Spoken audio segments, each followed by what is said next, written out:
Hang on. Oh shit. Here we go. So I went to Walmart and I pull in the parking lot and here's a blue Scion TC 6.0. And I told myself, I said, what the hell is she doing here?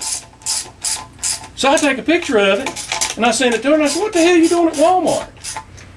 And she sends me back a picture. She said, I'm not at Walmart, I'm at work. And I said, bullshit, here's the car. And she said, it's not me. So I walk around it, it's got Washington County plates on it. I take a picture of the license plate. I said, bullshit, here is the license plate, Washington County plate. Tennessee, Washington County plate. I know damn good and well it's you. There's none of these cars around. I went to Charlotte and got this one. So then she says, oh no, I'm at work. I promise I'm at work. So then she takes a picture of her boss right beside of her and says, see, I'm here at work. Yeah. Now how's this? So then I go in. She's got a boyfriend at Walmart. That's what it is. What the hell's he doing driving the car? Yeah, because I'd have to kick his ass. Yeah. It's not even his car. Yeah, it's my damn car. Hey, wait a minute. It's There's not something screwed up with that. That's exactly right. Yeah. It's not even hers. Yeah, it ain't even her car. What the hell is she doing driving my damn car? She's driving your car, but it's at Walmart and she's at work. How'd it get there? Yeah. Loaning it out. Yeah. That's it. That's how she's making extra money. She's renting drives. She's got a loaner car that she's got borrowed from a friend, and then she's renting mine out. And she's renting it. Now, is that crazy or what? Yeah. That don't make any sense. I need more beer. See if your damn transmission turns now to suit you. I bet it'll turn now. Try it and see. Oh, I bet it'll turn. Oh, the shaft's up where it's supposed to be now. Yep. Oh, yeah. Like I said, I'm now all we gotta do is put the converter back in it. We're good to go. I'm prone to screw up, and I did. I was trying to hurry and cut corners, and I did. This makes number 3. I get to put it back in 3 times. Well, you know, hell, we was drinking beer, we was in a damn hurry, and we should have took the band loose. That's exactly what happened. Well, we learned a lesson. Always take the band loose if you pull the front pump. I knew that. I was just trying to friggin' hurry. Take a tension off the front band, or off the band, and then you got it. Don't pull it up and dislodge it. Dislodge the clutches. Everything's good to go now. We'll put it back in and we'll ride it around. The difference was, I just hope the air conditioner still works. Well, if it don't work, I ain't fixing it. Why would I have to fix it? I hope the air conditioner still works, and I hope the power steering still works, and I hope the power steering windows. Who cares about that? Hell, it's almost winter time. Worry about the heater. I worry about the damn windows, you know. I might want to roll the window down and holler at somebody. Just honk the horn. Well, or get a damn Ooga horn. Oh, wait a minute. It don't have power windows. It's got manual crank windows. Well, maybe I can sell them on eBay for $3 or $4 a piece. Yeah, they take the power windows out and put manual cranks in. Yeah. Yeah. That's how it works. Works good. How much fluid's in that converter? Almost a quart. So that means I can't put it in the way it sits. Almost a quart transmission. Means I have to roll this transmission over almost a quart side of Lucas. Overpriced garbage transmission fluid. Lucas full synthetic. Overpriced garbage transmission fluid. Lucas synthetic. That transmission that's fluid ain't worth a damn That's fine. what Toyota recommends. They recommend because they make 72% profit on every Lucas item they sell. That's why they recommend it. Well, I like their fuel additive. I like their fuel additive too, but the transmission fluid and their motor oils, Blarney Stone, that's what it is. It don't have, their motor oil has absolutely no moly in it. It does have zinc in it. Get in there. Let me ask you a question. It's what? What's the zinc additive called that you put in the older model V8 engines to keep them together, because the new oils do not have zinc additive? ZDDP. ZDDP. ZDDP.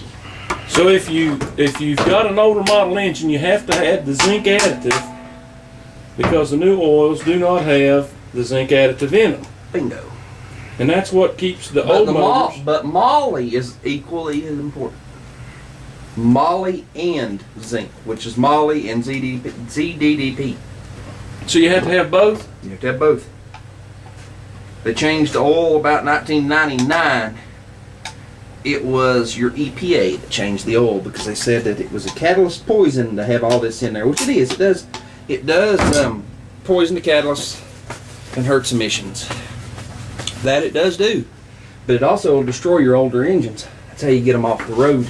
You don't have to. So that's how Uncle Sam gets to get rid of them. That's how Uncle Sam gets rid of your big block Chevrolet or your big block Ford. That's exactly it. He destroys the camshafts in them and eats the main journals out of them. So that's when I've got my 460 in my 79 Ford. When I change oil in it, diesel oil. No matter what oil I put in it, I can put ZDDP with Molly in it and keep my motor together. Bingo. And it won't eat the cam and the cam bearings, and it won't eat the time and chain gears and stuff out of it. Bingo. Ah. But here's another thing. There's this little. This was brought to my attention the other day on motor oil, and this has to do with Rotella, which actually hurts Rotella. And I looked it up, and it's fact. It's not bullshit. It is fact. There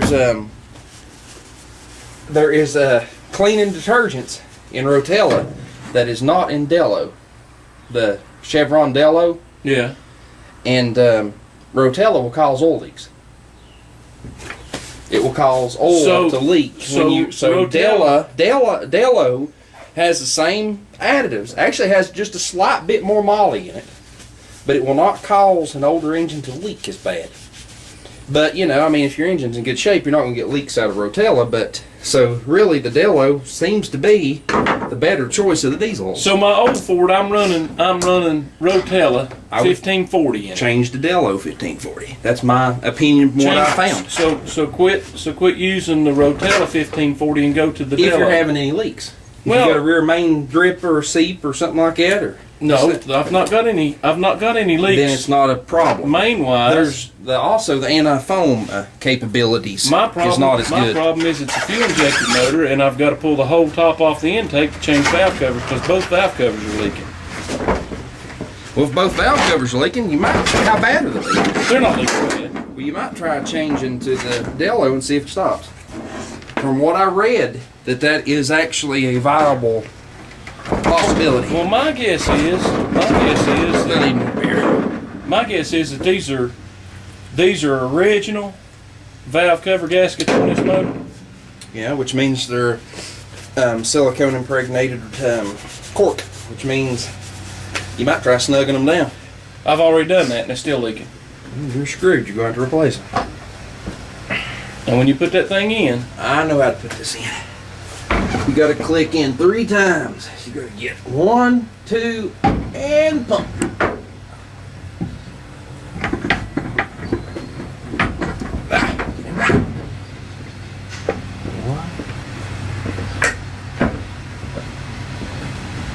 I believe you're in. These out of pocket. Yep, you're in. Yep, because there's no way in the world that's going to hit your flywheel. Nope. Now your next step is to go in there, get my drill, get a sheetrock screw. You don't have to worry about it. You sure you can keep it in there? Yep, because the motor in the front wheel drive, because everything's so tight. Yeah, but I mean, while you're trying to slip it up in there to keep this from coming out, you can drill a hole and put a sheetrock screw in it to hold it. It can. With it all the way back, the motor's at enough of an angle to get past the frame horn on the driver's side that it actually has to stay in there because the transmission is almost at a 35-degree angle. Oh, okay. So in other words, all you really have to do is stuff a rag in there just in case you're good. In through the starter hole, just to hold it. Just to keep it in place. It ain't gonna hurt a thing. We'll put it right up in there. And you don't even have to line up. You don't even have to line up holes. Does this look better? Oh yeah.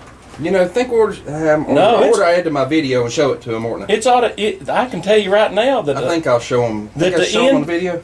That the button on the flywheel is back. Is in behind the face. Well, there's a rule of thumb on that too. Usually on any transmission, the button on the front of it should set about an 1/8 inch to a 1/4 inch behind. I If I got anything flat here, it'll set an 1/8 inch to a 1/4 inch behind the bell housing, always on anything. See? Yep. 1/4 inch. Yeah, but it ain't always a 1/4 inch. Sometimes it's an 1/8, but it'll always set behind it. But see, we put it together, you didn't have a converter out here, and I could swap down. I turned that, but apparently I didn't. That's because I'd take it up to Brian, up at the converter exchange, to have it rebuilt and checked out. Well, no shit, Sherlock.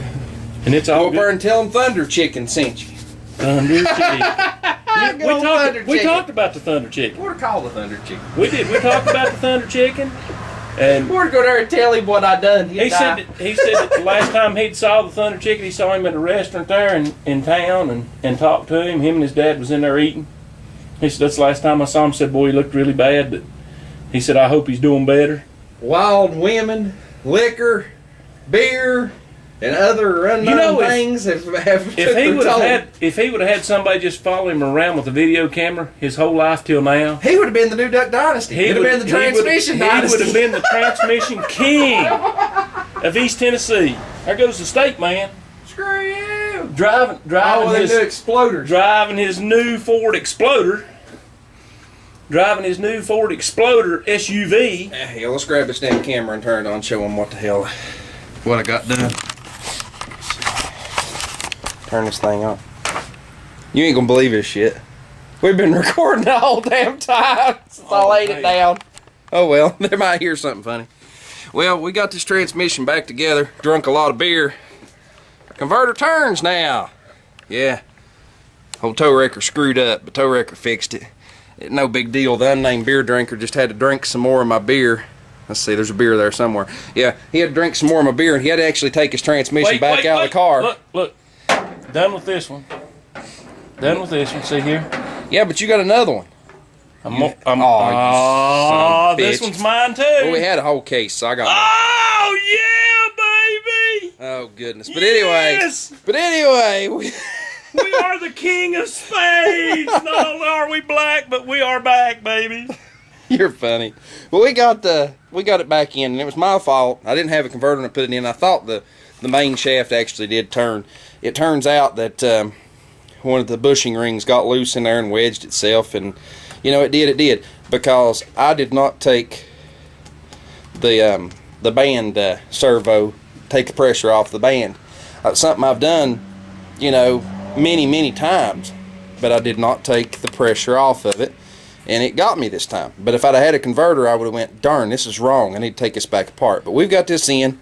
It's all good. I've got to fashion up something to hold it so it don't fly out on the way down the road. If anybody needs a 3-speed for a Toyota Corolla, I've got a good one. 3-speed for Toyota Corolla. He's got a good one. For sale.